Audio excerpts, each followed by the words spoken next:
Dear Patriots, before the news starts, please subscribe to our patriotic channel by clicking the subscribe button. Give us a thumbs up to this video. Don't forget to leave your opinion below in the comments section. Share the news on Facebook and Twitter so you friends see it. Thank you.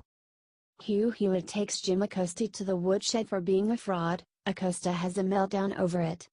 Conservative radio host Hugh Hewitt crushed Jim Acosta in an epic interview. Acosta has been making headlines for his over-the-top theatrics during White House press conferences. Is it possible for your audience to believe you are neutral, fair and objective when you are snarkily tweeting at the president? Asked Hewitt. Acosta didn't answer the question. He instead tried to justify his behavior. Where is the same sense of decency when it comes to when the president refers to us as the enemy of the people, when the president refers to us as fake news?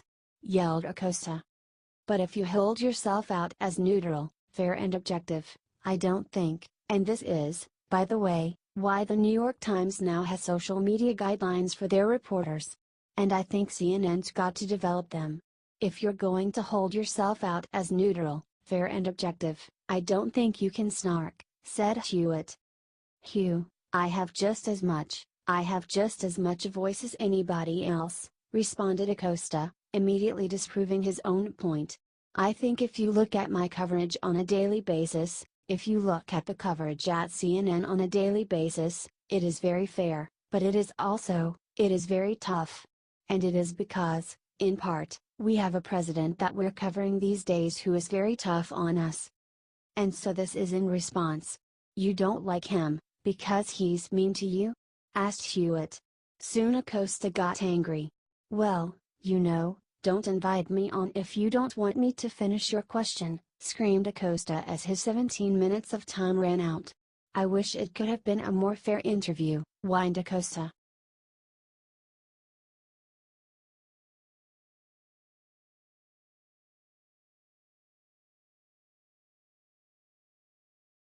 Other Bible verses say it's over. Baier slammed Roy Moore for not conceding. Who do you agree with? It was deeply dismaying that extreme Democratic smear tactics and outright character assassination just won the night in Alabama, and controversial Republican Senate candidate Roy Moore was defeated by low-profile Democrat Doug Jones. Many were expecting Moore to get on stage following the final polling results and make a concession speech. Instead, Moore discussed next steps that could be taken, including waiting for military votes to be counted. He stated to his followers, part of the problem with this campaign is we've been painted in an unfavorable and unfaithful light. We've been put in a hole, if you will. He went on, and it reminds me of a passage in Psalms 40. I waited patiently for the Lord, that's what you got to do. He inclined to me, heard my cry, brought us up out of a horrible pit, out of slimy clay and set me feet on the rock and established my goings and put a new song in our mouth. Praise to our God. Many shall see it and hear it and shall be moved by that, if you will. And that's what we've got to do, is wait on God and let this process play out. Fox News host Baier was clearly unhappy with the fact that Moore did not offer a concession speech following his election loss. Speaking with Sean Bream, Baier referenced the fact that Moore used a Bible quote, and stated about the election, there are other Bible verses that say, it's over. I think the numbers that we're looking at, it doesn't seem like it's going to get to that 0.5%. He continued, eventually, I think you're going to see form the Moore campaign, a concession. Moore did not meet the threshold to trigger an automatic recount in Alabama, which is coming within 0.5 percentage point of the victor.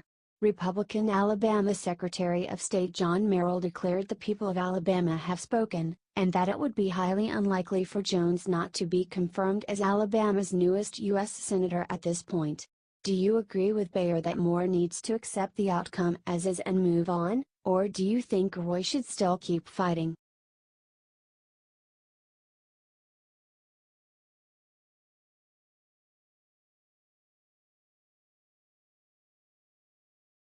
Lib Katy Couric tried to get Betty White to slam Trump. Betty's response stunned her. It's unbelievable how deeply biased and also deluded the media has been regarding the presidency of Republican Donald Trump. Reporters and other media figures think that they have the right to openly disparage the president and other Republicans, and nationally expect anyone they talk with to agree with them or at least go along with their verbal abuse. Thankfully, there are still some celebrities who have the common sense and decency to show America's sitting president the respect that he rightfully deserves, even if they personally have differing views than him on some issues. One such classy person is Golden Girls actress Betty White, who on her 95th birthday was interviewed by Katy on Yahoo News. During the course of the interview, liberal Cork decided to bait White, and set her up to criticize President Trump. Thankfully, savvy Betty did not take the bait, and instead surprised Katy and many viewers by talking instead about how Americans need to be more positive. Asked Cork, lettingly, "The world is in a very interesting place right now. What do you think about the state of our country and how divided it seems to be?" Betty replied, "It's very divided, and we're not in the best place we've ever been.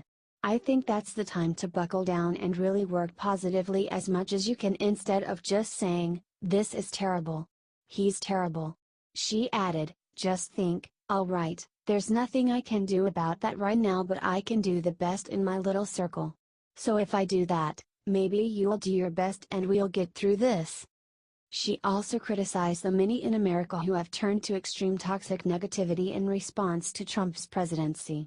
Said the actress, "So many people think negatively, it's like, 'Oh, you know what I hate?' Instead of 'all right, I'll get through this.' Then all of a sudden you start lifting up a little bit, but if you start with 'you know what I hate,' you're gonna go right down the tubes." She went on, "You've gotta get through it. And you can't change it, so let's just one foot in front of another and get through it. How much do you love dignified White for not stooping to Cork's level?"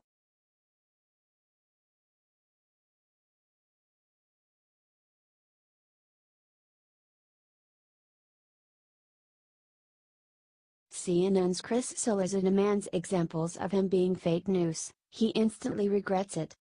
Sarah Sanders completely eviscerated CNN's Jim Acosta for his fake news. Chris Cillizza tried to defend his buddy, but things did not go well for him. "You cannot say that it's an honest mistake when you're purposely putting out information that you know to be false," said Sanders to Acosta. "Or when you're taking information that hasn't been validated, that hasn't been offered any credibility, and that has been continually denied by a number of people, including people with direct knowledge of an instance. I think that was pretty misleading to the American people, and I think that it's very telling that that individual had to be suspended because of that reporting. I think that shows that the network took it seriously and recognized that it was a problem," said Acosta. Chris Cillizza responded on Twitter, "It is beyond offensive for Sarah Sanders to say that journalists are purposely reporting false information to forward some sort of agenda. Just appalling," tweeted Cillizza. "Look the other way until it's you, eh?" responded Greg Dworkin, an editor for the Daily Cause. "No, Greg. Read my work. Have a good day," responded Cillizza. "Bad idea." "Your work?" responded Dworkin with a photo of an article written by Cillizza just days before the election. "Donald Trump's chances of winning are approaching zero."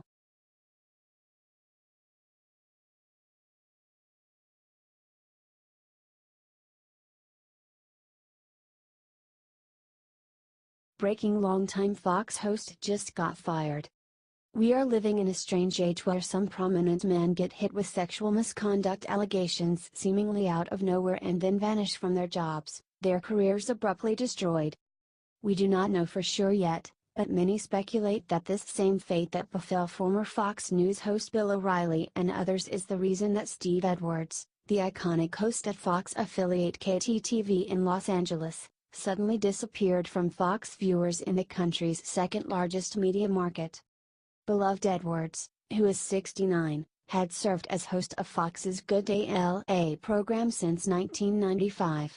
Viewers and even the network's own staff got no warning of Steve's dismissal, with news director Chris Knutson breaking the unexpected news to KTTV's employees on Monday. The Hollywood Reporter's Stefan Molyneux was the first to state that sexual misconduct allegations may have been involved, Tweeting, Steve Edwards, the morning anchor of Fox's Los Angeles-based Katy TV station, has been let go by the news channel. The longtime anchor was reportedly fired after allegations of sexual harassment were made against him. Fellow Los Angeles Fox host Steve Msuing defended his former co-worker, writing, "I've worked with Steve on the air longer than anyone else during his career. He has been a mentor and a friend and my staunchest supporter. This is without question one of the most difficult things I've ever had to read. Do you think it was right for Fox to fire Steve Edwards, or do you think it was unfair and just part of the current hysteria?"